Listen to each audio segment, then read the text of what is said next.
Obono so an say mamenka o say non kono pepepe the adwumadi no eba na we ya enisa. I think that the topical issue now is about the Office of the Special Prosecutor Krata Wachro, and then another a response from the presidency. So eba quickly ebeko na Information Minister Kojo Ponkroma o my inchiremu a free presidency aba. Nyenso abusa no de Ghana for binim on eka. Kojo Martin Apom ti say. Well, say inya aye Minister Information quickly aye the free presidency oba no one wa but yebejibre akinkan e the amount.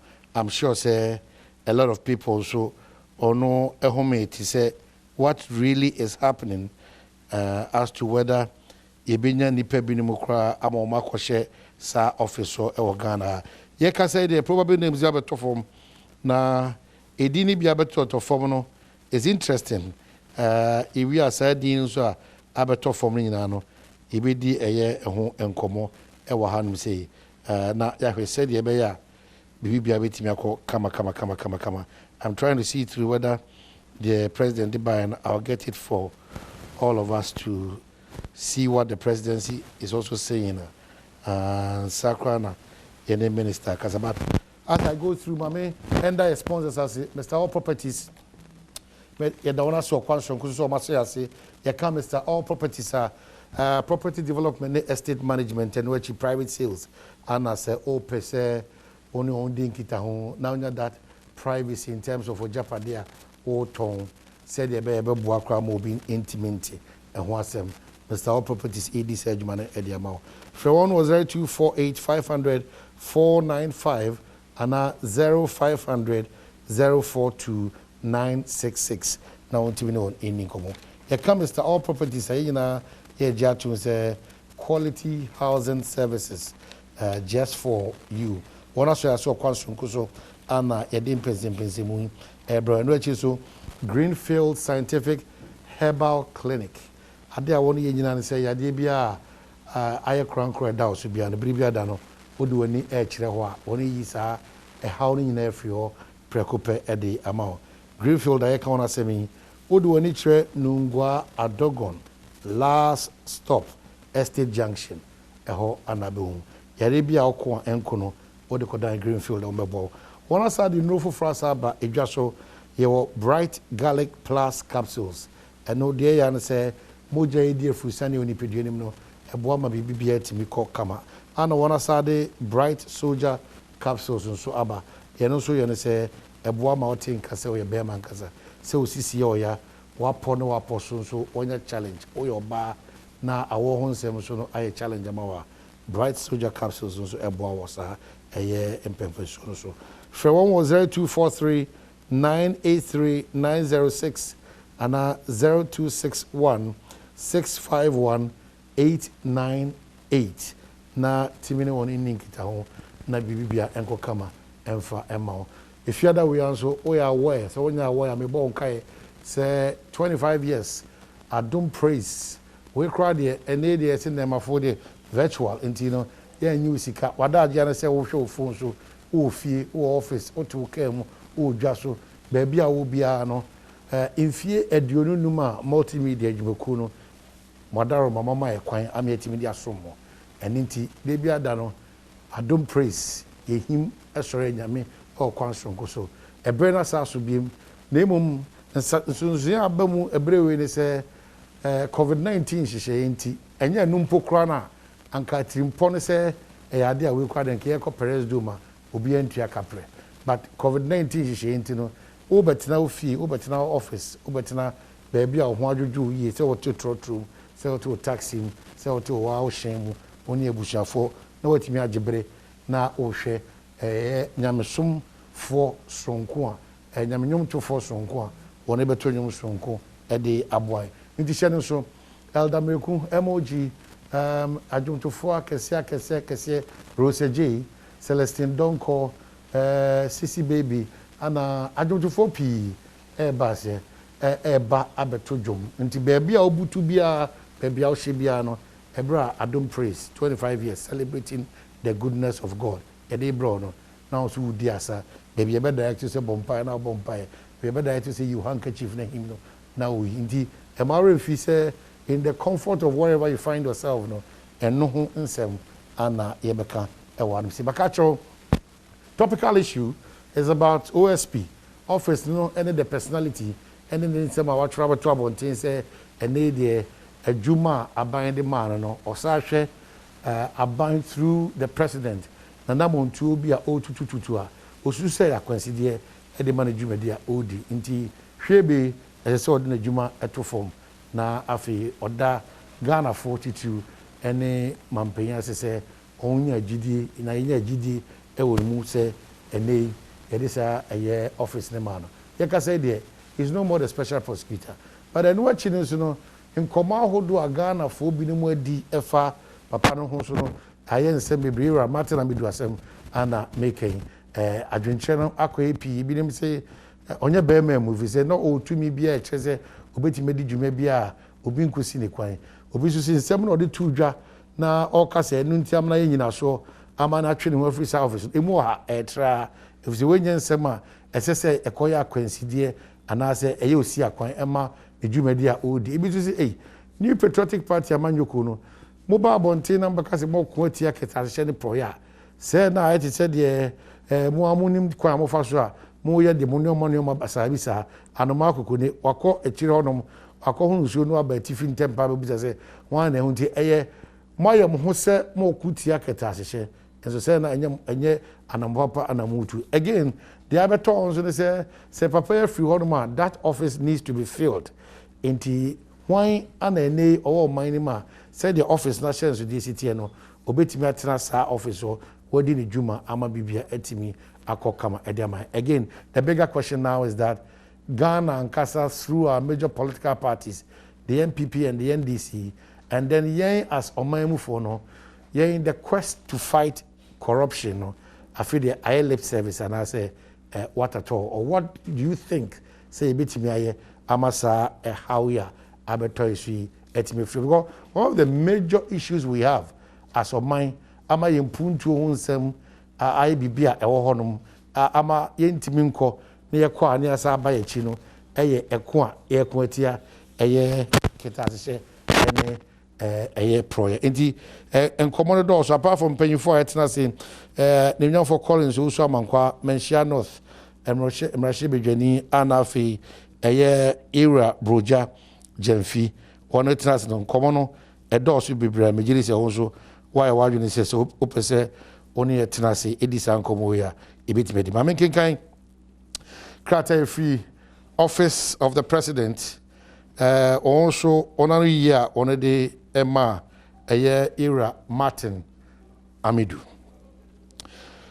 Resignation of appointment as special prosecutor. I refer to your letter dated 16th November 2020, pursuant to which he resigned your position as the first special prosecutor appointed in accordance with Section 13(3) of the Office of the Special Prosecutor Act 2017, Act 959, herein after the letter.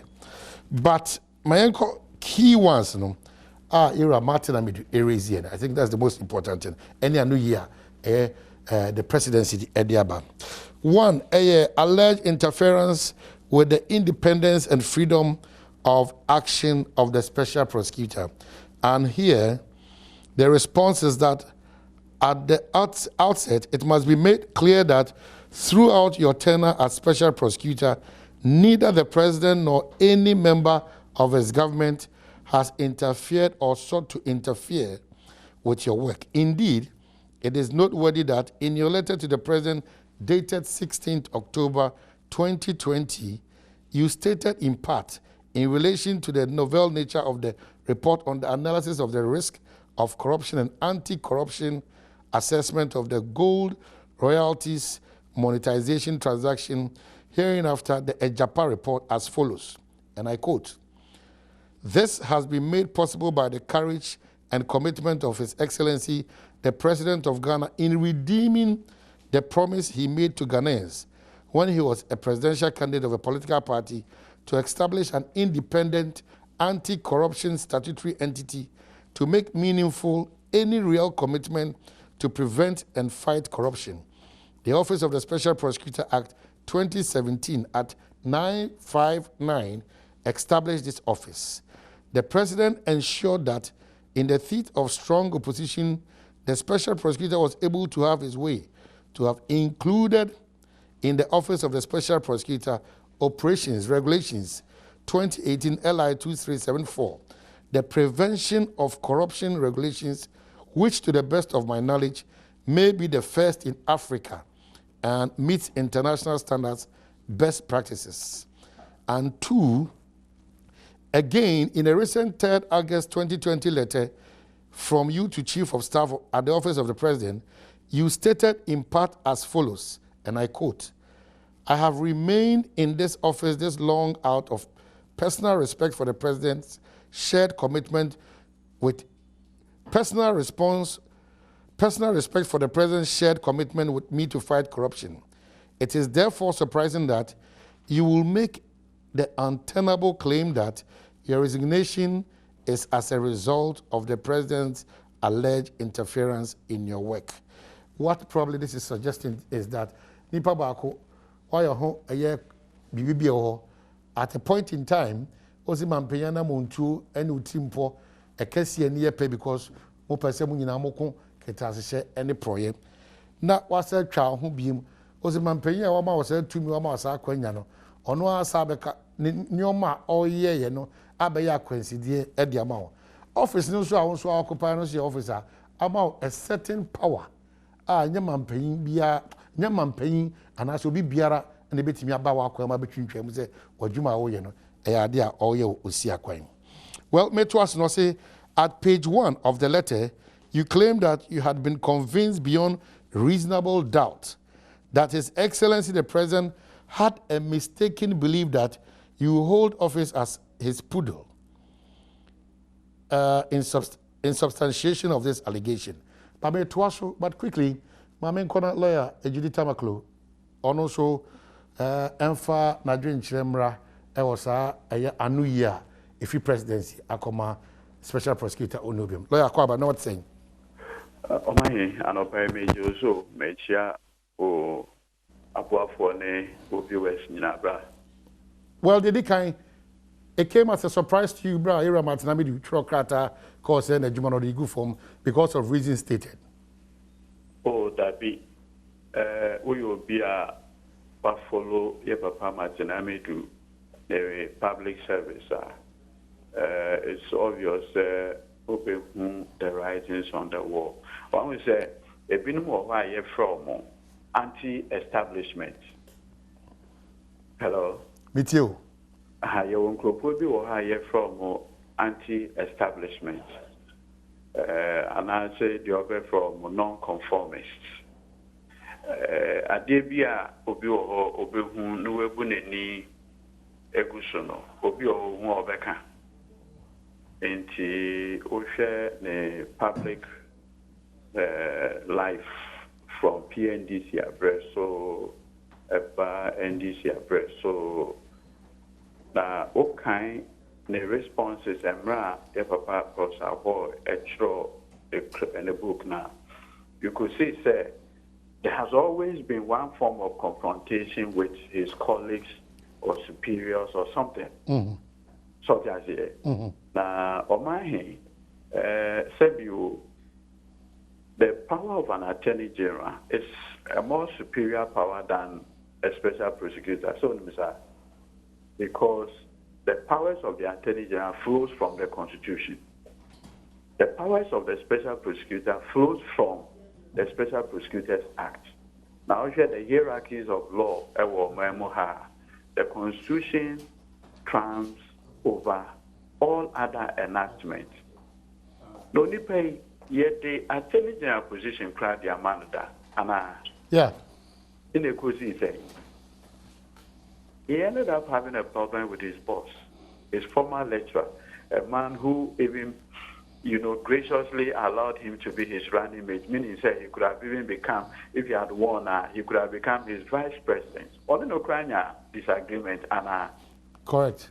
Emma dismissal be and You know, for some of us in the NDC and as young people learning the ropes of politics, and yet this young farmer, and then they say, "Oh my, and me who say it be a town and no be in power somewhere."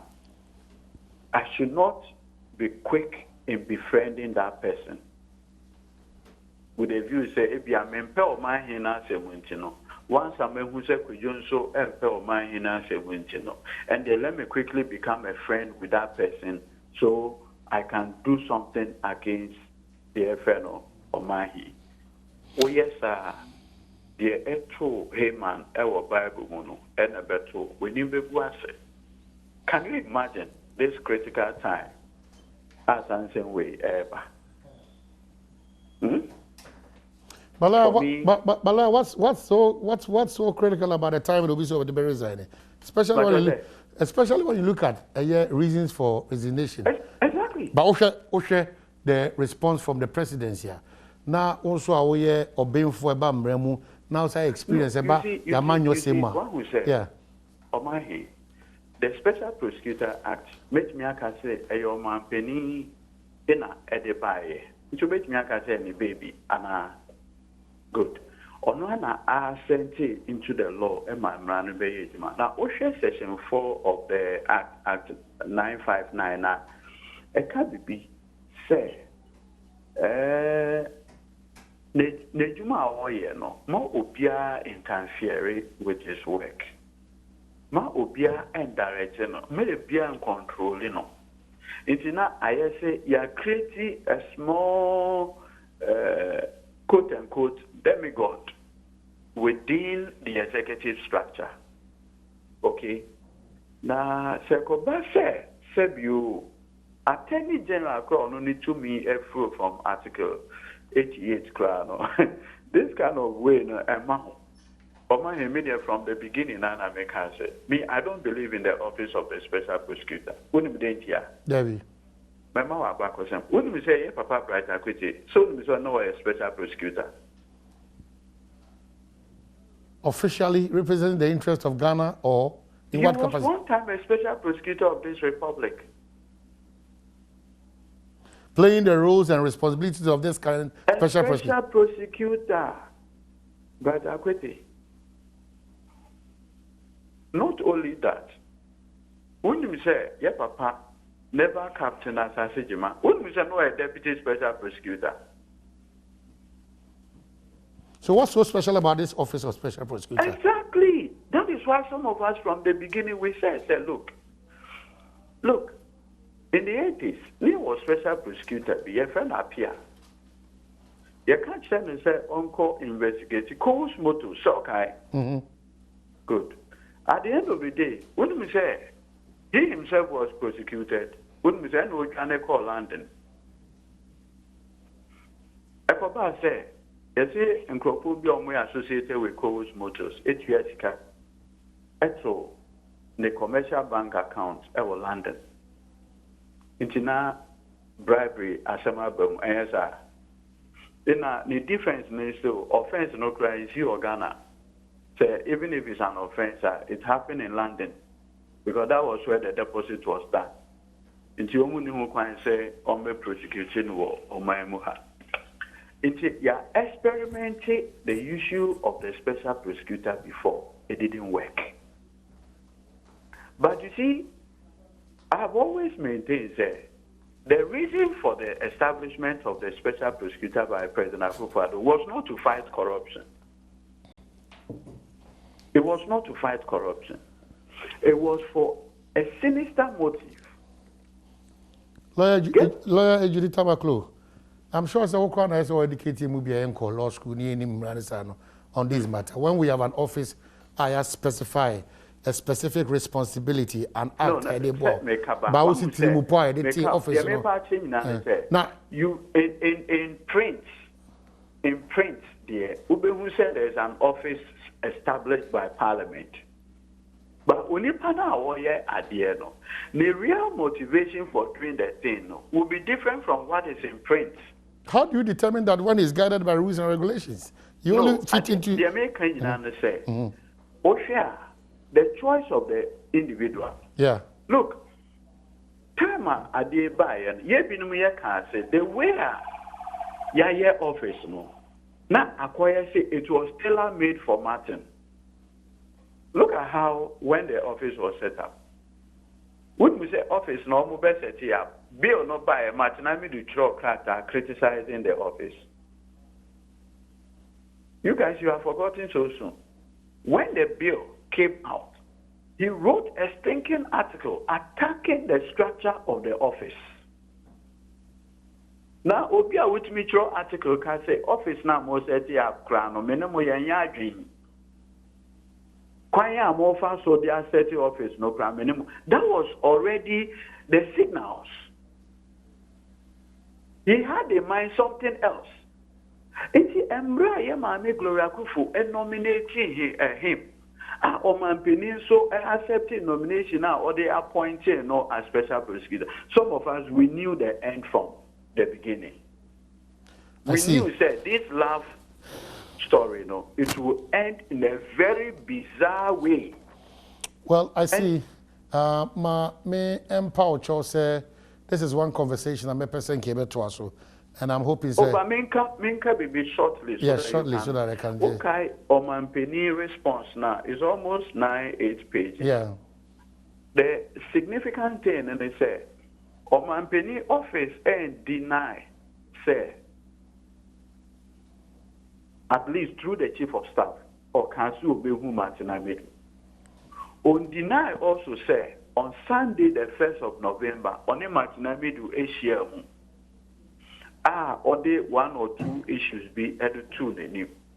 In the mind of the special prosecutor, conversation on Mampeni and no happy on that first day of November, Sunday, no, amounted to interference in his work. Okay, it be here. Only the special prosecutor. Only the only country say me, you are interfering in his work. Mampeni say, I am not interfering.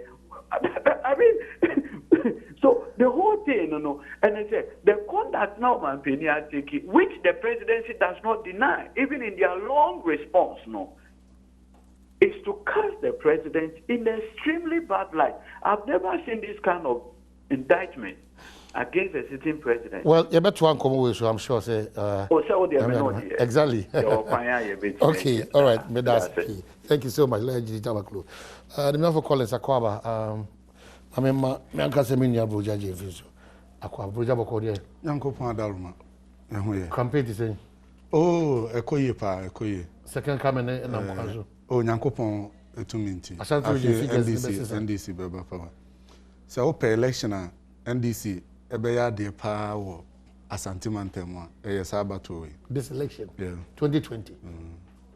Or the results never be no be home. Ebe to say more seats. Ebe to say NDC ahoden ewo 96 election. More seats in Ashanti region for NDC or figures in the course. Yeah, I say empese ebe kasa bebre. Empese adwuma na ewo form no. Edan ho edi. But metimi aka kire say NDC nya less than 8 seats. Ewa Asante. Less than 8 seats. Ewa Asante Mantemwa sa election we ma ebe me ho apa. Be mindful, baby. Out in the Browdy Casas. NDC Inya less than 8 parliamentary seats. It was Abato ya Yukuma. This is Ashanti region. Abato Hubeme. Where are Ashanti region?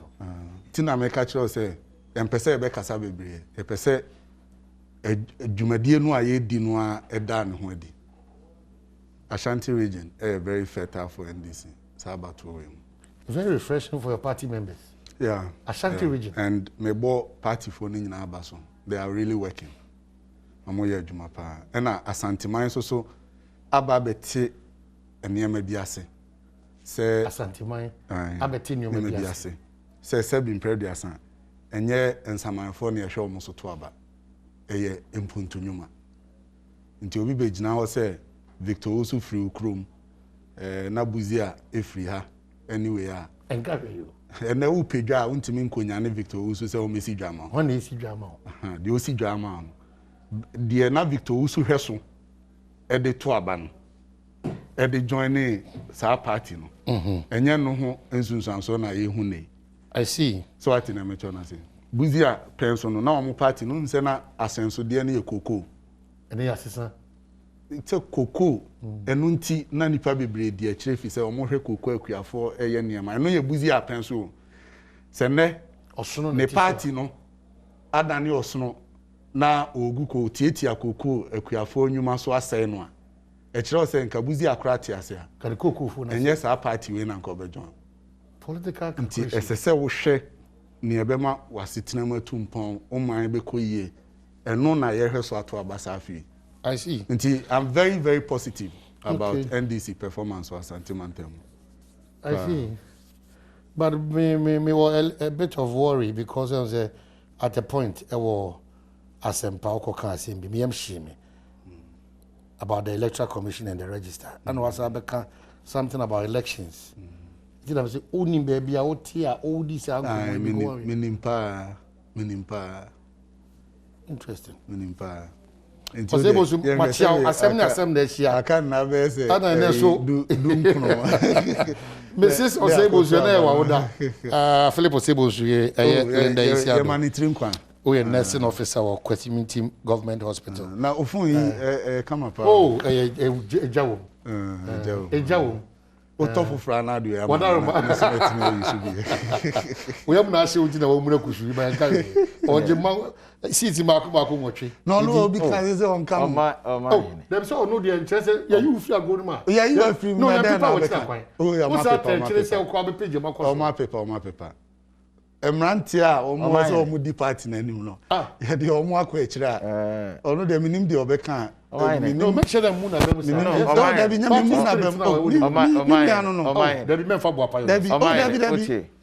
Minim the Obecan, a bit so be womb.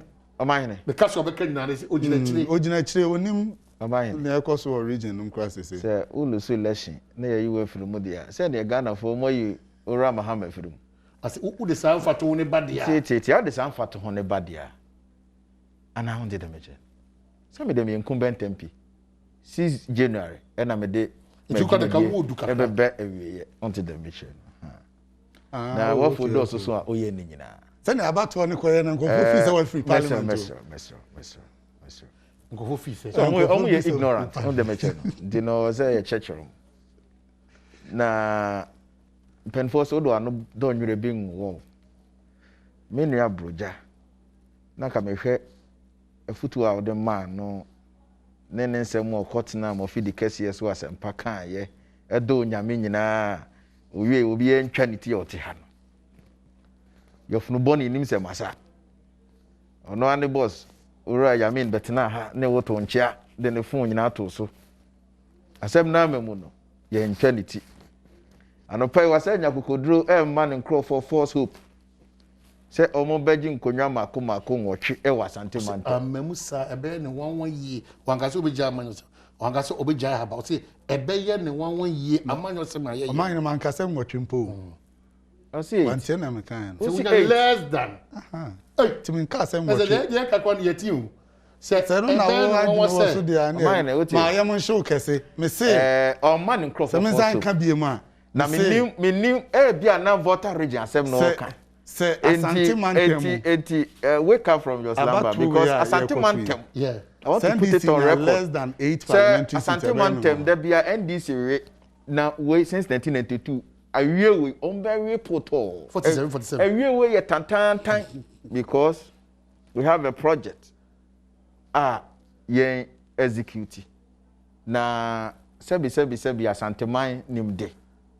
Enye wo na beba betina beka kire yen. De yenye over the years yenim asetena pa MPP aban ne yatena eni mpuntu nyuma MPP aban e de abra santeman enye propaganda. The other time I was on radio with the communication director Sami Jemfi officer Emma me deno me mano 24 hours say omo mame high profile projects e wa santeman mu a NDC initiated and completed.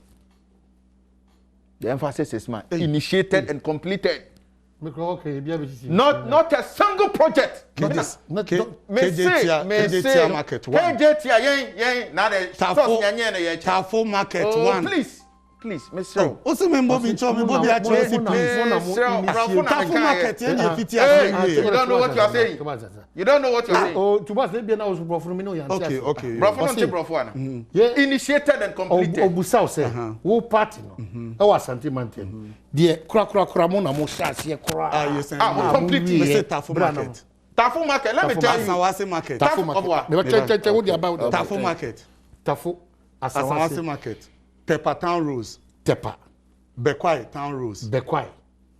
Okay. Asem o kan yonim ni okeka. O ma hene. Minim de make kan say. Onim ni akeka. Tafo. Any another market akan ye no. Another Asawase market. Asawase market na wo kan ye nyina. Happen under Mama Pat any ye bibia. Akajo. Onim ni akeka. Wa bodua na dane. It was Mama Pat. Emro ye care boss. Wa bodua na dane. Ena tie o ma hene. Hey. Oh. Mama Pat ye pay me boss. Ana ye de project ye de satellite market project. Wa bodua na dane. Man yes man kasa. Roger, what do you try? We are parliament. Brother, Asante Mountain mo he. O simpacho yenko we say Madam Patricia PJ or ye KMA boss. Ana ye de satellite market project. Eba yes say ye person decongested Kumasi. Mind the Kumasi was created for little over 250,000 people. But as we speak, more than 2 million in the Kumasi contain. Not just a city no crowded. So in order to decongest honorable member of parliament. Oh please, mommy educate you. You don't know what you're saying. Hey, what you want to be So what you did what you did they say Akufo mo free northern region eba through Mamponi ade no e was say etiminya market e wotafo I bet me absorb some northern region you free na Mamponi ko northern region oh to boss ye nyina ye Kumasi mba na northern region ya na Mamponi ko northern region awda to boss ni wi on central which and one kasa epa to northern region ya mfa Mamponi ko broja etitafo market mfa northern region I don't know what is that. Northern region fonti any year so am dwa NDC na yes what you are saying. Ultra which you don't know what you are saying. Broja to boss ye ko srema ye na Mampon na ko srema ye nam swan run about na ko train to boss broja to boss o say calm down me see on confirm magazine and now coffee Tachima now branching ko baby no say Mampon me ba northern region fair then on go see hey o say ultra which man can say broja man can say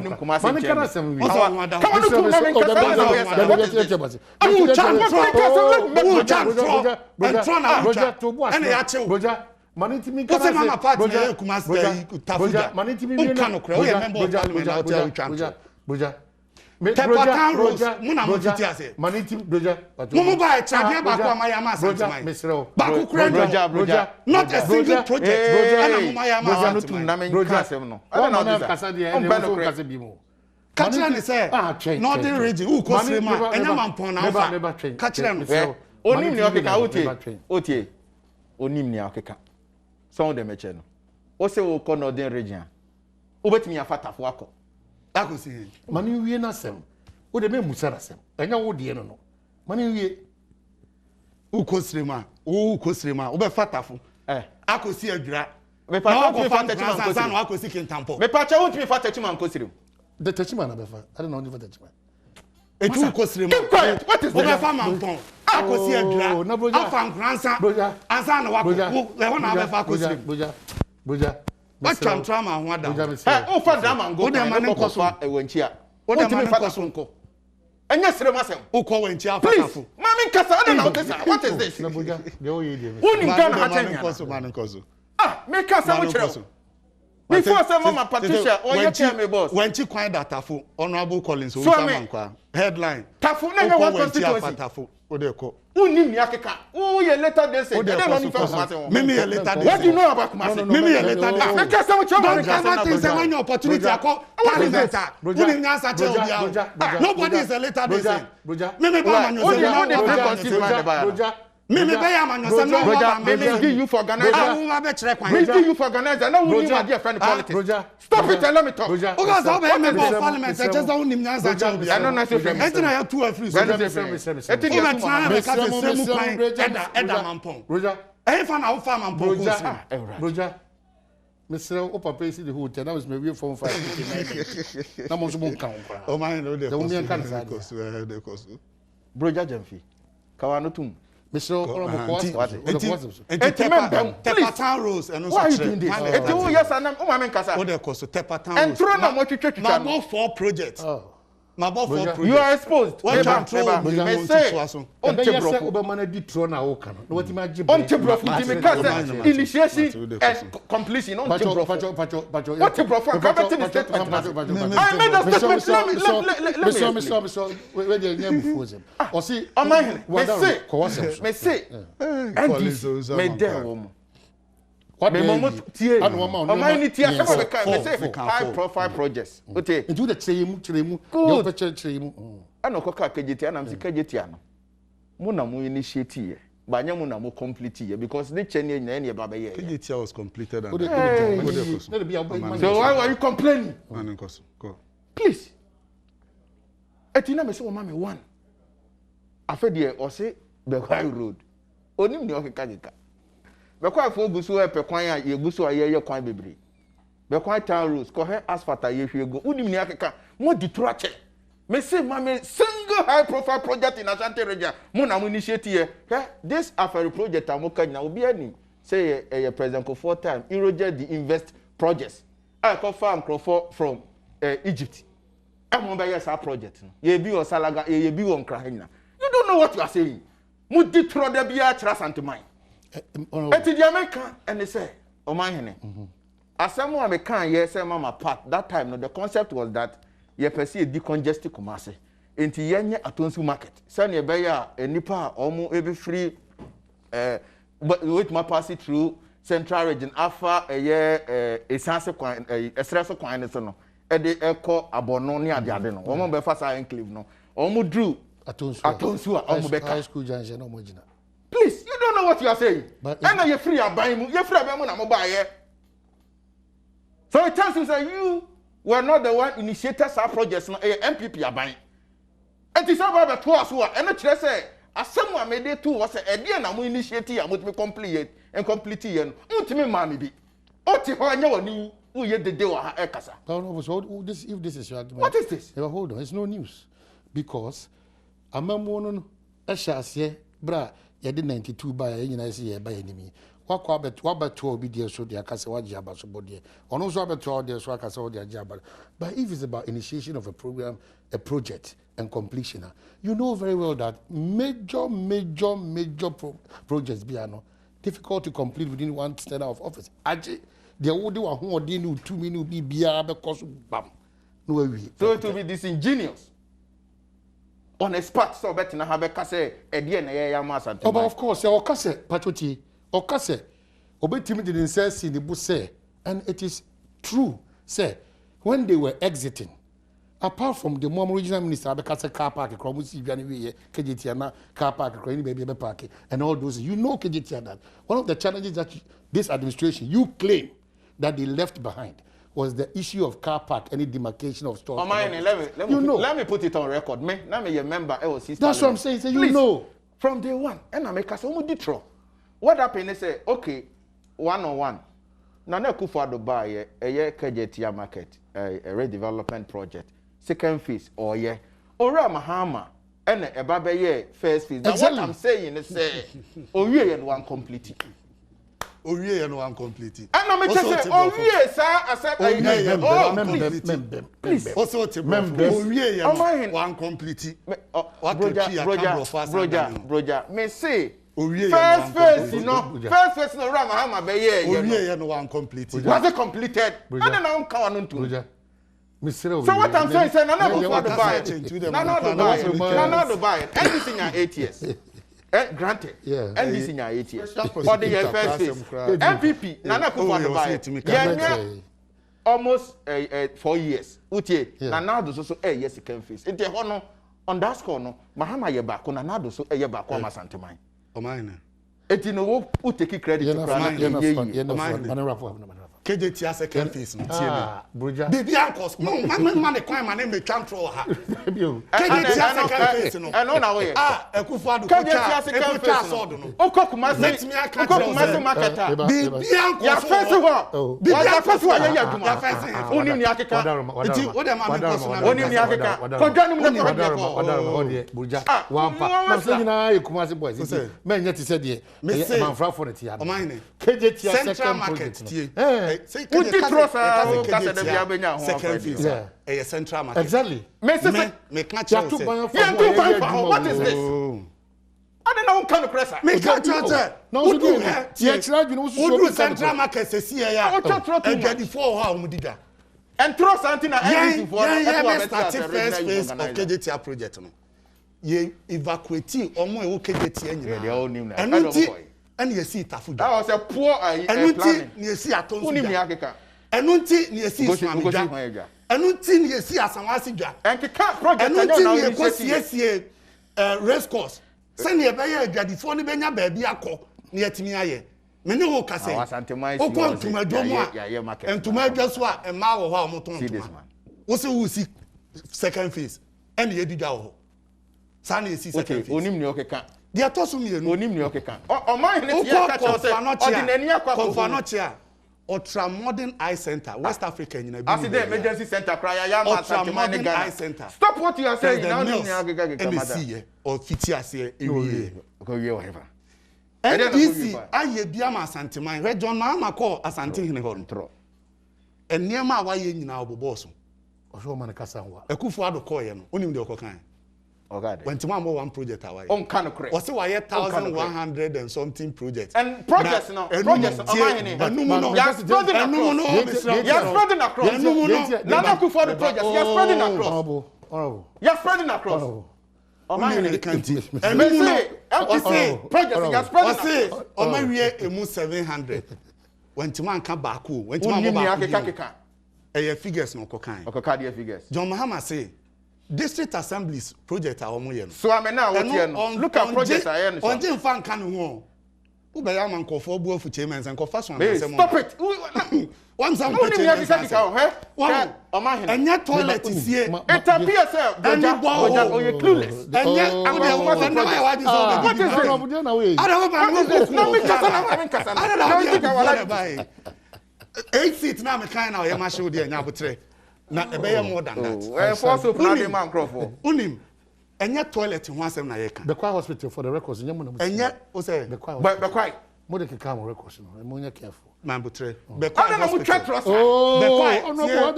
Bekwai hospital was initiated by President Akufo. NDC ne be wie Bekwai. Now you are running away. He has accepted it. So NDC ne be wie Bekwai hospital. Ante bro, na make chance say. The initiation completion enfidi adi begum dia be adwuma. Eno na Akufo-Addo abaye. Where do I? Enu mpo ya yete so no ye de ehun agreement ko parliament ye gitu mu a ye de bosia ekoto mfidie ndi aba. Okay. Dia na waya ma Santeman. Unim ni akeka. Muna nanom. Amana support we ni ade. Sofola interchange MPP na ye. Sofola interchange MPP na ye. What's it Sofola interchange? Messi Sofola interchange MPP. Sa. Sa. Muna initiate a complete here. Asafu interchange MPP na MPP na. We are 2-4 power. Unim ni akeka. Unim ni akeka. Ditro. Sesi ayati o man mu. Records be na wo Asanteman mu. Mampani Akufo-Addo no anadamfo. Ohutini Martin Amidu. Oso ntimi ne Akufo-Addo nya adwuma. O man na say ye constant issue so amame hu. So that now time na me hu. Martin Amidu a ono ye ohutini anadamfo ne Akufo-Addo. Wose krono ne ketase henti ontimi ne nya adwuma biema. Ghana fo ne ebetimi ne Akufo-Addo aye adwuma. Seja padilo ye ho asema banyina no. Eye niema mienu pe na sese Ghana fo ye. Di kan esese ye to abama parliament NDC for doso wo. If we say sa krono no NPP MP sa honorable Collins Osuamankwati o kan bi na omo je sa krono ni tum.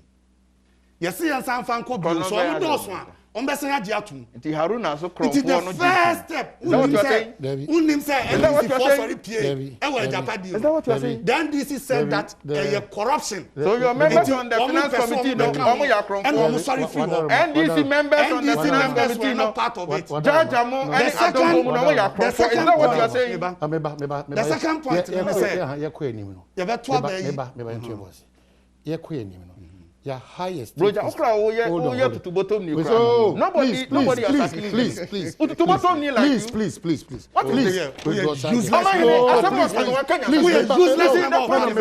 Please. You never deserve. Please. You never deserve one day. You are competitive like you. Roger. You have an effort to insert members of parliament. You have an effort to insert members of parliament. Roger. You didn't deserve 1 minute of the people of Mpensenpensenmu. So more intelligent than you. Okay. You can't come here. What the hell did you do on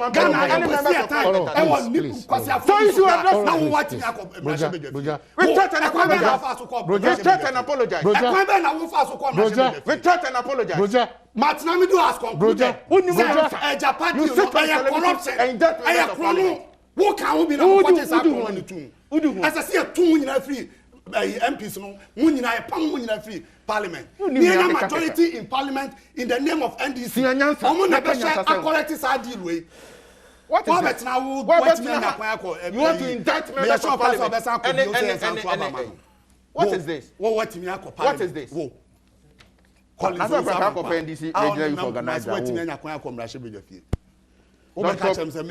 Don't talk rubbish. Let me tell you. What you are saying is your friend ignorance associated with arrogance. Useless man. You don't know what you are saying. You have an emphasis to insult members of parliament. Okay. Who burnt up? Members of parliament who are useless like you. Petitive like you. To bottom you like useless man. To bottom you like you. Parliament. Aaron say na we na Accra. Okay. You are not working. Ejuma kra nye bida. Who see so agraba be na abo. Honorable Collins. You can say national television and insult members of parliament. Years working experience. Check my records. Who you invest in parliament? Check my records. Who name me? Me and my juma. I work with information service.